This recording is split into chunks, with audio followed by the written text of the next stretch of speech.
एक बार की बात है, देवताओं और असुरों के बीच भयंकर युद्ध छिड़ा हुआ था।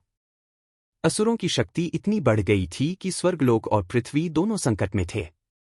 देवताओं ने महादेव शिवजी की शरण ली।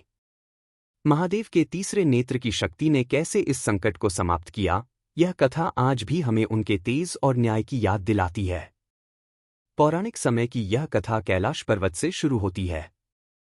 भगवान शिव अपने गहन ध्यान में लीन थे। उस समय असुरों का स्वामी त्रिपुरासुर अपनी अद्भुत शक्तियों से त्रिलोक को अपने नियंत्रण में लेने की योजना बना रहा था। उसकी शक्ति इतनी प्रबल थी कि देवता भी उसे रोकने में असमर्थ थे। इंद्रदेव, ब्रह्मा जी और विष्णु जी ने मिलकर शिवजी से सहायता की प्रार्थना की।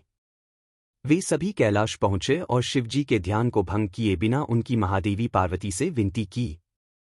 देवी पार्वती ने शिवजी को इस संकट की जानकारी दी। शिवजी ने अपनी एक आंख खोलते हुए कहा, त्रिपुरासुर को हराने का एक ही उपाय है, तीसरे नेत्र का प्रचंड तेज। त्रिपुरासुर ने 3 नगरों का निर्माण किया था, सोने, चांदी और लोहे से।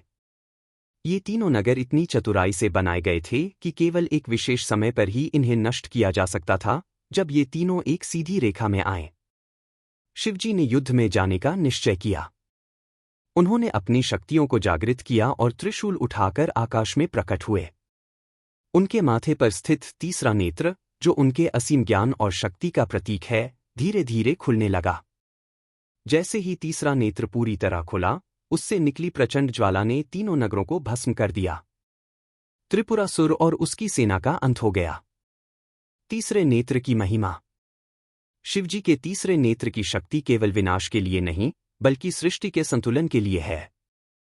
यह सत्य, ज्ञान और न्याय का प्रतीक है। इस घटना ने हमें यह सिखाया कि अधर्म का अंत निश्चित है, चाहे उसकी शक्ति कितनी भी बड़ी क्यों न हो।